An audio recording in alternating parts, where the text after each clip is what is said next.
मानस संकट समाधान में 62वां प्रश्न है। तुलसी बाबा ने 11 स्थानों पर नेति शब्द का प्रयोग किया है। वह नेति वाला मामला कुछ समझ में नहीं आता। उत्तर सुनो जी। जब खोपड़ी में भूषाई भूसा भरा हो तो नेति का मामला क्या खाक समझ में आएगा।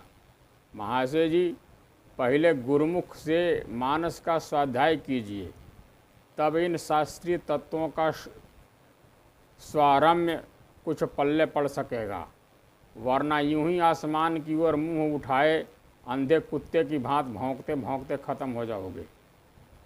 बदजुबानी का पेशा करने वाले महाशय गंगा सहाय जैसे लोगों में शास्त्रीय रहस्यों को जानने की पात्रता नहीं होती है। अतः हम उनके लिए नहीं, अपितु अपने स्नेही पाठकों के लिए नेति का अभिप्राय स्पष्ट करते हैं। किसी अप्रत्यक्ष या अनुभव वेद्य वस्तु की सिद्धि निषेध मुखेन करने की शास्त्रीय पद्धति का नाम ही नेति है।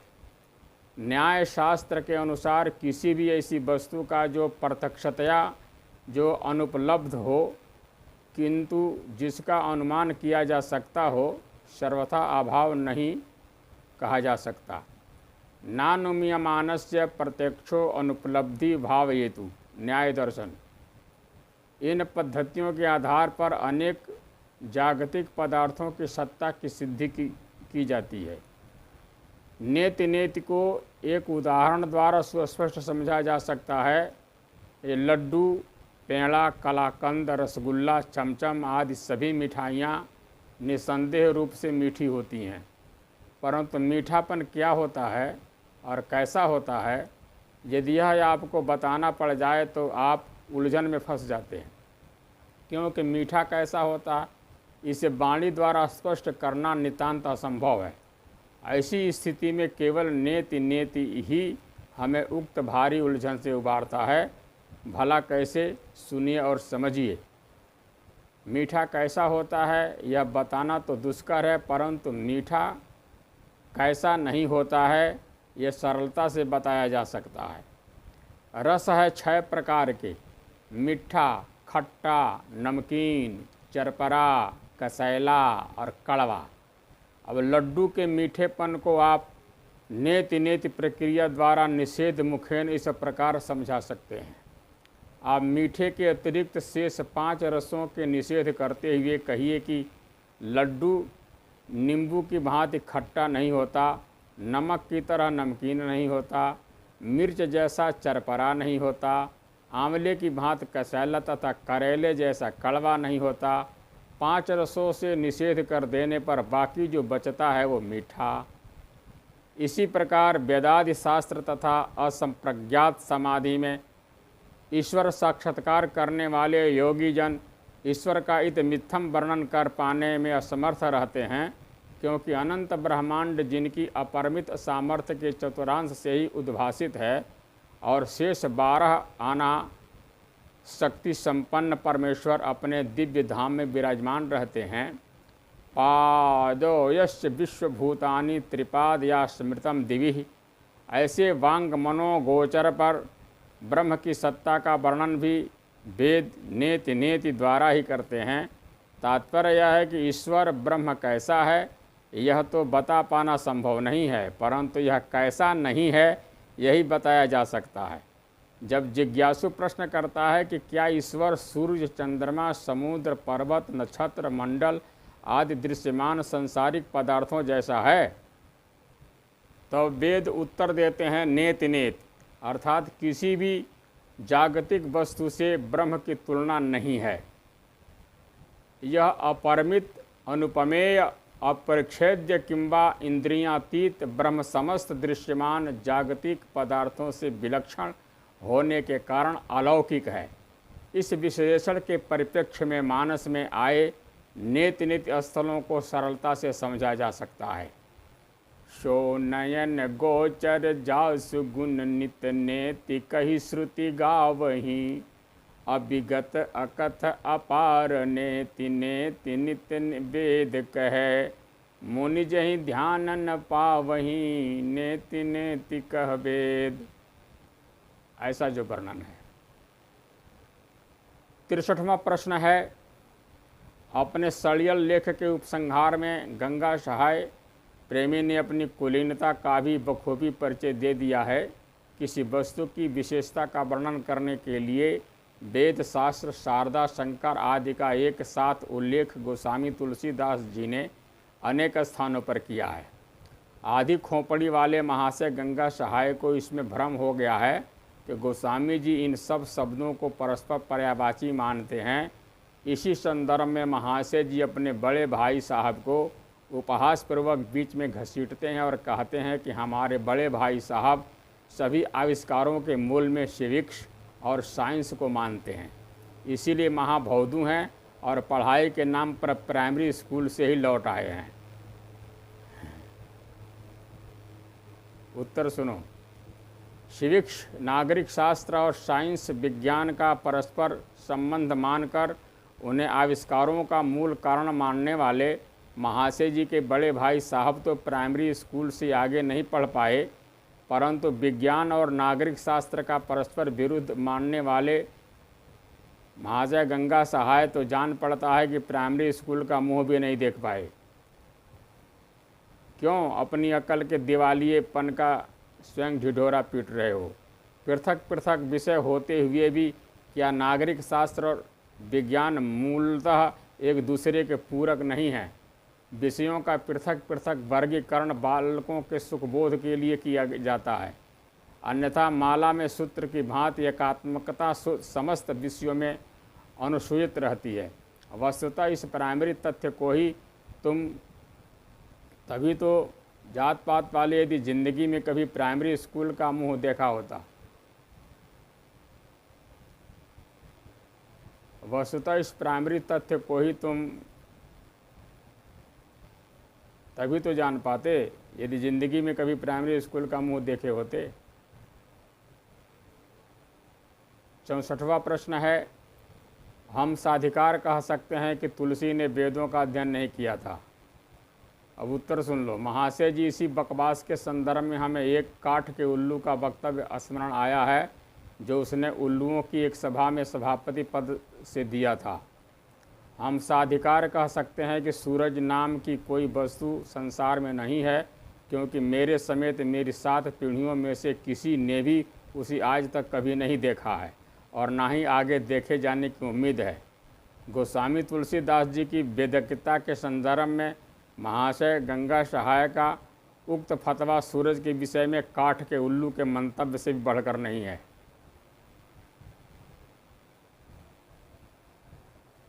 और 65वां प्रश्न है, रामचरितमानस की साहित्यिक महत्ता चाहे कितनी ही हो, पर मूलतः यह धार्मिक ग्रंथ ही है। मानस साहित्यिक रचना नहीं, धार्मिक कृति है।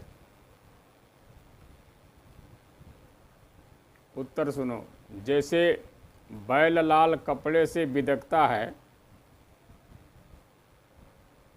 जैसे बैल लाल कपड़े से बिदकता है, उसी प्रकार गंगा सहाय धर्म के नाम से ही बौखलाए हुए हैं। रामचरितमानस की धार्मिक ग्रंथ होना भी जैसे कोई अक्षम्य अपराध ही हो, और उसके धार्मिक ग्रंथ सिद्ध हो जाने पर ही मानो उसकी अनुपादेयता भी प्रमाणित हो जाएगी। ऐसी मूर्खतापूर्ण दुराभिलाषा से महाशय जी ने मानस को धार्मिक ग्रंथ मान लेने पर लेख के प्रारंभ में ही भरपूर जोर दिया है। इस बुद्धि के हिमालय को इतना भी नहीं मालूम कि मानव समाज के समग्र उत्थान किंबा सर्वांगीण विकास में सहयोगी होने वाली जीवन कृतियों ही साहित्य नाम को चरितार्थ किया करती हैं। वेद, पुराण, वेदांग, स्मृतियों, सूत्र ग्रंथ, उपनिषद, रामायण, महाभारत जैसे विश्वोद्धारक सदग्रंथों को ही साहित्य कहा जाता है, और उन दिव्य ग्रंथों की मणिमाला का समुज्ज्वल मोती है रामचरितमानस, जिसके कारण साहित्य स्वयं को गौरवान्वित अनुभव करता है। महाशय जी, मुंह धोए रहना, तुम्हारे लाख सिर पटकने पर भी सरिता साहित्य में शुमार नहीं हो पाएगी। गंदी नाली की गंदी नाली ही रहेगी और तुम साहित्यिक लेखक नहीं कहा पाओगे, बल्कि इस नावदान में बुलबुलाने वाले कीड़े ही बने रहोगे। 66वां प्रश्न यह है, जब से मनुष्य ने होश संभाला है तब से इतिहास में ऐसे एक भी राजा का वर्णन नहीं मिलता जिसने सारे संसार पर एक छत्र राज किया हो। अब उत्तर सुनो। सारे संसार पर एक छत्र राज करने वाले स्वयंभू मनु, प्रियव्रत, चक्रवर्ती रघु, महाराजा दशरथ जैसे प्रतापी सम्राटों के नाम इतिहास में मिलते हैं कि नहीं? पर दिव्यांध महाशय का इतिहास में क्या वास्ता? वह तो उसे ही इतिहास मानता है जो उसके पश्चिमी आकाओं ने लिखा है। 67वां प्रश्न है, क्या आपने कोई रसोइया भी सुना है जो अकेला लाखों के लिए भोजन बना सकता है? राजा प्रताप भानु के लिए कपटी मुनि ने अकेले लाखों ब्राह्मण परिवारों के लिए भोजन व्यवस्था की थी। उत्तर सुनो। पहली बात तो यह है कि प्रताप भानु राजा के उक्त प्रसंग में भोजन बना देने को जिम्मेदारी लेने वाला कपट मुनि प्रताप भानु द्वारा पराजित और अहर्निशी अपने अपमान का बदला लेने की ताक में रहने वाला उसका प्रखंड शत्रु राजा था। दूसरी बात यह है कि वहाँ लाखों ब्राह्मणों के लिए भोजन तैयार कर देने की योग्यता किंबा अयोग्यता का प्रश्न नहीं था, अपितु किसी भी प्रकार विप्र मंडली को रुष्ट करवाकर प्रताप भानु को शापग्रस्त बना देने के कुटिल दुष्चक्र को फलीभूत करने की योजना थी। इसीलिए महाशय जी, न तो लाखों व्यक्तियों के लिए प्रतिदिन भोजन बनाया गया और न ही राजा प्रताप भानु को इतने लोगों को भोजन परोसने की कठिनाई का सामना करना पड़ा। कपट मुनि ने भोजन तैयार करवाया, भोजन के लिए ब्राह्मणों की पंक्ति बैठी और ज्यों ही राजा ने विप्रमांस मिश्रित भोजन परोसना प्रारंभ किया, त्यों ही आकाशवाणी हुई और भोजनार्थ आए ब्राह्मणों से कुपित होकर राजा को परिवार समेत निशाचर हो जाने पर भयंकर श्राप दे डाला और इस प्रकार एक कुटिल योजना अनायास ही पूरी हो गई। जरा आंखें खोलकर निम्न चौपाई बाँचिए। माया मैं तेहि किन्ह रसोई, व्यंजन बहु गनि सकई न कोई। विविध मृगन करयामि सराधा, तेहि खल विप्रमांस खल साधा। भोजन कह सब विप्र बोलाए, पद पखारी सादर बैठाए। परसन जब ही लाग मही पाला, भय आकाश बानी तेहि काला। भयहु रसोई भूषुर मांसु, शब्द जे उठे मानि विश्वासु। बोले विप्र सकोप तब, नहीं कछु किन्ह विचार। जाय निशाचर हो नृप, मूढ़ सहित परिवार। समझे कुछ? 68वां प्रश्न है, भक्ति में तन्मय होकर लोग मानस पढ़ते और सुनते हैं। बुद्धि को स्वतंत्र रखकर यदि वे एक बार भी मानस का अध्ययन करते तो उनके सामने अनेक ऐसे प्रश्न खड़े हो जाते जिन्हें लांघ कर आगे बढ़ना असंभव हो जाता। उत्तर सुनो। जान पड़ता है कि गंगा सहायक स्वयं के बुद्धिवादी होने का मुकागलता हो गया है, तभी यह मानस को भक्ति प्रतिपादक ग्रंथ बताकर ठिठौली सी कर रहा है। इस गोबर गणेश को तो यह भी नहीं मालूम है कि सद्बुद्धि का परिपाक एवं चरितार्थकता अंततः भक्ति में ही होती है। बड़े विचार शीघ्र प्रबल बुद्धिजीवी वेदांत कांतार केसरी मनुष्यों ने भक्तिहीन ज्ञान को सर्वथा सारभूत घोषित किया है। ज्ञानम भारह क्रिया बिना। महर्षि वेद व्यास की तो डिंडिम घोषणा है कि जो लोग सर्वविध श्रेय की मूल भक्ति का परित्याग करके केवल दिमागी कलाबाजियां करते हुए ज्ञानार्जन में संलग्न रहते हैं, चावल की आशा में खाली तुझको पीटने वाले व्यक्ति की भांति उनके हाथ केवल कलेश ही लगता है। श्रेयः श्रुतिम भक्तिम मुदस्य में विभो, विनश्यति वे केवलम बोध लब्धये। तेषां मशौ क्लेशेन यो शिष्यते नान्यत् तथा स्थूल तुषा वासिनाम। श्रीमद्भागवतम। अब इसी बात को गोस्वामी जी के मुख से मानस में सुनिए। जेयसी भक्ति जानि परिहरहि, केवल ज्ञान हेतु श्रम करहि। तेजल काम धेनु गृह त्यागी, खोजत आँख फिरहि पय लागी। इसीलिए वहाँ गंगा सहाय बिना श्रद्धा और बिना भक्ति के तुम सचमुच असहाय हो। खाली दिमाग घुड़दौड़ करने वाले तुम्हारे जैसे अन्यथा सिद्धों के लिए वास्तव में मानस है ही नहीं। पहले कुछ पात्रता अर्जित करो, फिर मानस में झांको। जे श्रद्धा संबल रहित, नहीं संतन कर साथ। तिन कह मानस यगमयति, जे नहीं न प्रिय रघुनाथ। अति विचित्र रघुपति चरित, जानहि परम सुजान। जे मति मंद विमोह बश, हृदय धरहि कछु आन। 67वां प्रश्न यह है,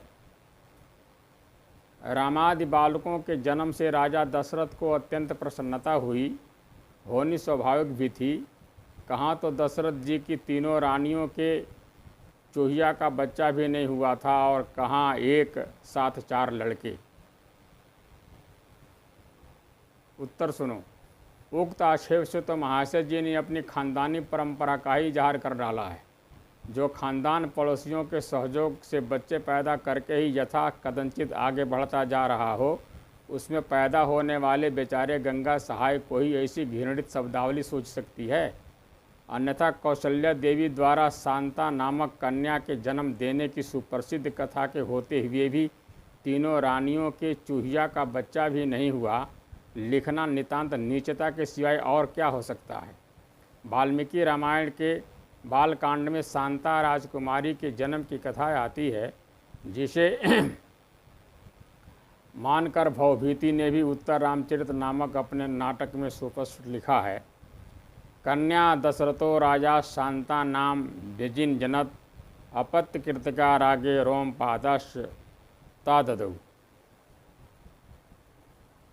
इस कन्या को महाराजा दशरथ ने अपने मित्र राजा रोमपाद को गोद दे दिया था, जो कालांतर में महर्षि ऋषि सिंह को विवाही गई थी। 17वां आक्षेप है, दशरथ जी ने पुत्र जन्म पर ब्राह्मणों को जी खोलकर दान दिया।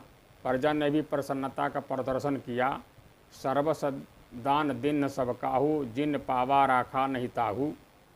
तुलसी तो लिखते चले गए, धर्म प्राण पाठक पढ़ते चलते हैं, पर विचारशील पाठक बेचारा क्या करे। सभी लोग अपना सर्वस्व लुटा रहे थे, तो दान कौन ले रहा था। बाहर प्रश्न करता। उत्तर सुनो। बारे महासहाय गंगा सहाय, 16 यानी बैसाख नंदन हो रहे हो। जैसे बैसाख मास में घास फूस के स्वतः सूखकर विनष्ट हो जाने पर महाशय गर्दभ मैंने सब घास चर डाली, इस मिथ्या आनंद के पुलकित होकर जमीन पर लोटपोट होने लगते हैं और बैसाख नंदन उपाधि प्राप्त करते हैं, उसी प्रकार तुम भी उक्त आक्षेप करके खुशी के मारे लोटपोट हो रहे हो कि मैंने मानस की एक असंगति ढूंढ निकाली है। जान पड़ता है महाशय जी ने मानस का गुरुमुख से स्वाध्याय नहीं किया है, तभी उक्त प्रकरण में उन्हें असंगति भामित हो रही है। ग्रंथों में ग्रंथियाँ न हो तो सभी उसके अधिकारी न हो जाएं। इसीलिए मनीषी रचयिता अपनी कृतियों में स्थान स्थान पर ऐसी गांठें लगा दिया करते हैं, जिनका उद्घाटन गुरुमुख के स्वाध्याय करने पर ही हो पाता है, अन्यथा नहीं। तुम्हारे जैसे निगुरे झंखियों से ग्रंथ के स्वाध्याय को सुरक्षित रखने के लिए गोस्वामी जी ने भी मानस में ऐसी कुछ ग्रंथियाँ लगाई हैं। उन्हीं में से एक ग्रंथि है, सर्वस दान दिन सब काहू, जिन पावा राखा नहीं ताहू। उक्त प्रकरण में सर्वस शब्द का स्वारस्य लौकिक संपत्ति में नहीं है, अर्थात यहाँ सोना चांदी हीरे जवाहरात अन्न वस्त्र राज भवन राज्य कोष आदि लौकिक वस्तुएं सर्वस्व रूप में अभिप्रेत नहीं हैं, अपितु इन सबसे विलक्षण कोई लोकोत्तर पदार्थ ही आकांक्षित है। इस तत्व को अयोध्या के बुद्धिमान प्रजाजन भी भली प्रकार से समझते हैं और मानस के सहृदय पाठक महानुभाव भी। आमतौर पर सर्वस्व समझी जाने वाली अपनी समस्त संसारिक संपदाओं को महाराजा दशरथ महर्षि विश्वामित्र को प्रदान करने को उद्यत हो जाते हैं। मांगहूँ धेनु भूमि धन कोसा, सर्वस देहूँ आज शहरोषा। इतना ही नहीं, महाराजा कहते हैं कि देह प्राण ते प्रिय कछु नाही, सो मुनि देहु निमिषय कमाही।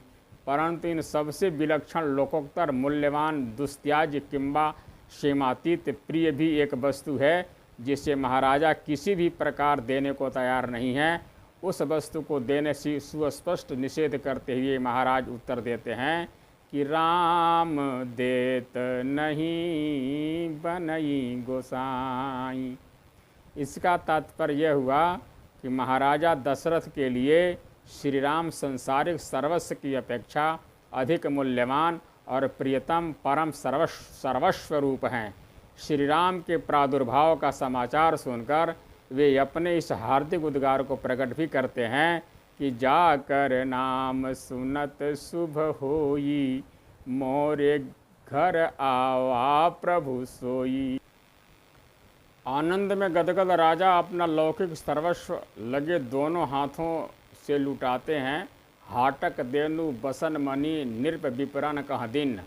परंतु श्री राम के जन्म का मंगलमय समाचार सुनकर बधाई देने के लिए राजद्वार पर जुटी प्रजाजनों की भीड़ इस लौकिक सर्वस्व को पाकर प्रसन्न नहीं थी।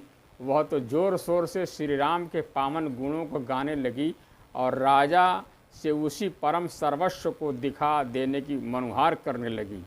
कनक कलश भंग मंगल भरी थारा, गावत पैठई भूप दुआरा, मागध सूत बंदिगन गायक, अपामन गुण गावहि रघुनायक। तब राजा ने प्रजा के इस अतिशय प्रेम भरे निष्गूढ़ अभिप्राय को समझकर उन्हें अपना परम सर्वस्व प्रदान किया। प्रजाजन भी श्री राम को पाकर निहाल हो उठी। बारी बारी से बालक श्री राम को अपनी गोद में पाकर अयोध्या के नर नारी अपने जीवन को धन्य मानने लगे। वह सर्वस्व भी इससे उसकी और उससे उसकी गोद में होता हुआ एवं समस्त प्रजाजनों को ब्रह्मानंद सिंधु में निमग्न करता हुआ अंततः पुनः महाराजा दशरथ की ही मंगलमय गोद में आ पहुँचा। उस सर्वस्व को किसी ने भी अपने पास नहीं रखा, पाया और स्वयं को कृतकृत्य बनाकर दूसरे को सौंप दिए। अब चौपाई बाँचिए और उक्त विशेषण की छाया में अपने स्वास्थ्य को हृदयंगम कीजिए। सर्वस्व दान दिन सब काहू, जिन पावा राखा नहीं ताहू।